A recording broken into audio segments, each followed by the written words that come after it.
नैहाटी के ward number 10 के गौरीपुर इलाके के निवासी 24 वर्षीय साहिल आलम ने अपने हाथों में कई आग्नेयास्त्र कारतूस को लेकर अपनी एक तस्वीर सोशल मीडिया पर पोस्ट की है। हालांकि यह तस्वीर पहले ही वायरल हो चुकी है। बता दें कि इस युवक को नैहाटी नगर पालिका के मेयर अशोक चैटर्जी और नैहाटी नगर पालिका के CIC राजेंद्र गुप्ता के साथ भी एक तस्वीर में देखा गया है। वहीं भाजपा ने आरोप लगाया कि इस तस्वीर का तृणमूल से संबंध है। हालांकि तृणमूल ने इस आरोप से इनकार किया है, लेकिन इस संबंध में नैहाटी पुलिस थाने में शिकायत दर्ज कराई गई है।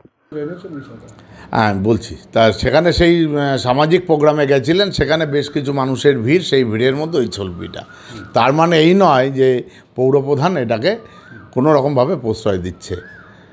আমি ঘটনাটা জানার পরে দেখার পরে আমি বিভিন্নভাবে খোঁজ খবর নিয়ে জানতে পারলাম যে এই ছবিটা কে বা কারা সেই সোশ্যাল মিডিয়ার হাতে পৌঁছে দিয়েছে। আর সেই সোশ্যাল মিডিয়া এই আগের একটা ছবি যেখানে আমার পৌরপ্রধান মহাশয় সামাজিক কোনো কাজে গেছিলেন, সেখানকার কোনো একটা ছবি দুটোকে ট্যাগ করে দিয়ে এটাকে করেছে। আমার মনে হয় যে যারা এই সমস্ত করছে, এই যে সোশ্যাল মিডিয়া, তাদের কাজ এটা নয়। সঠিক জিনিস মানুষের কাছে পৌঁছে দিক। আমি এখানে দাঁড়িয়ে আপনাদের পাশে বলছি, আমার পেছনে যদি বেশ কিছু লোক থাকে বা যে কোনো প্রোগ্রামও থাকে, তার মধ্যে কে হাতে আর্মস নিয়ে কোথায় দাঁড়িয়ে আছে আমার পক্ষে খবর রাখা সম্ভব না। একই জিনিস এটাকে যদি এখন আপনারা সেটাকে বিতর্ক তৈরি করে ফেলেন, সেটাকে এডিট করে দুটো ছবিকে এক জায়গায় করে ফেলেন, এটা আমি সেই সোশ্যাল মিডিয়াকে ধিক্কার জানাই যারা এটা করেছে। বিজেপির তরফ থেকে অভিযোগ করেছে তৃণমূল কর্মী। দেখুন, আমি দায়িত্ব নিয়ে বলছি, আমি দলের সভাপতি, নয়াডির বিধায়ক। সেই সাহিল বলে ছেলেটার সাথে তৃণমূল কংগ্রেসের কোনো যোগাযোগ নেই, কোনো সম্পর্ক নেই। আমি দলের সভাপতি, অশোকদা দলের সভাপতি ছিল 2004 সাল থেকে।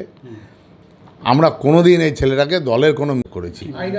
আমি IC সাহেবের সাথে কথা বলেছি যে এটা যারা করেছে, প্রথমত যে এটাকে এডিট করেছে তার বিরুদ্ধেও ব্যবস্থা নেওয়ার দাবি করেছি।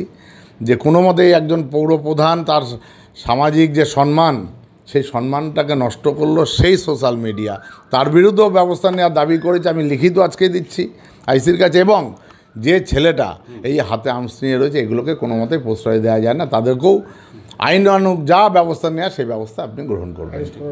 একদম, আমি IC সাহেবের সাথে পরিষ্কার আইনানুগ যা আপনার নিয়মে আছে আপনি সেটা করবেন। কে কোন দল, কোনো দল দেখবেন না। আপনি দায়িত্ব সহকারে এটাই বলতে চাইছেন যে পৌরপ্রধান এর মধ্যে কোনোভাবে জড়িত না? জড়িত থাকা পৌরপ্রধান সে সামাজিক অনুষ্ঠানে গেছে। আমি নিজেও অনেক সামাজিক, আমার পেছনে কত লোক দাঁড়িয়ে থাকে, কে কোথায় দাঁড়িয়ে আছে পেছনে দাঁড়িয়ে, এরকম পেছনে দাঁড়ালে ওনারা বলছেন যে পেছনে দাঁড়িয়েছে তার মানে আমাদের কার্যকর্তা নেই। এমনি এত বড় নেতার মাপের নেতাদের পেছনে কোনো সাধারণ লোক যেতে পারে না। এমনি কেউ এসে ছবি তুলে নিতে পারে না। ছবি তোলার জন্য রাস্তায় যখন কার্যক্রম হয় বিভিন্ন রকম লোক আসে, কিন্তু একটা বৈঠকের মধ্যে এই যে ছবিটা দেখা যাচ্ছে মনে হয় কোনো বৈঠকের ছবি রয়েছে, সেখানে তার পেছনে দাঁড়িয়ে রয়েছে। তো এর জন্য পুরোটা দায়ী এখানকার টিএমসি নেতৃত্ব এইরকম জেনারেশন তৈরি করে দেওয়ার জন্য। তারা বলছেন এই ছবিটা উত্তরপ্রদেশের তোলা। এনারা উত্তরপ্রদেশ কবে গেছিলেন? বলছে এই বাড়ি এখানে উত্তরপ্রদেশের তোলা। ছবিটা উত্তরপ্রদেশের তোলা, তাদের তো সেই সম্পর্কে তাদের তো জানতে হবে। যে ছেলেকে পেছনের সঙ্গে নিচ্ছেন তাদের সম্পর্কে জানতে হবে সে কী করেছে। উত্তরপ্রদেশের তোলা ছবি না, এখানকারই ছবি। এটা যুক্ত আছেই বলেই তো পেছনে তাদের ছবি পাওয়া যাচ্ছে। কোনো ধরনের কার্যকর্তা হবে, কোনো ধরনের তাদের সঙ্গে গতিবিধির সঙ্গে সামিল আছে বলেই তো তাদের সঙ্গে ছবি আসছে। Bureau report PVTV news. नियमित अपडेट एवं दुनिया भर की ताज़ा खबरों के लिए हमारे फेसबुक पेज को फॉलो एवं यूट्यूब चैनल को सब्सक्राइब करें। রানীগঞ্জ শহরের NSB রোডে অবস্থিত সুসজ্জিত এবং মনোরম পরিবেশে অতিথিদের পরিষেবার জন্য তৈরি অতিথি in hotel and restaurant. Hotel অতিথি ইন পরিষেবায় থাকছে অত্যাধুনিক সুবিধাযুক্ত এসি রুম। অতিথি ইনে পকেট ফ্রেন্ডলিতে আপনি পাবেন single and double bedroom. Festival সিজনে থাকছে স্পেশাল ডিসকাউন্ট। তাই উৎসবে অনুষ্ঠানের যে কোনো দিন পাশেই পাবেন হোটেল অতিথি in, metro plaza, NSB road, Raniganj, Muthoot finance building.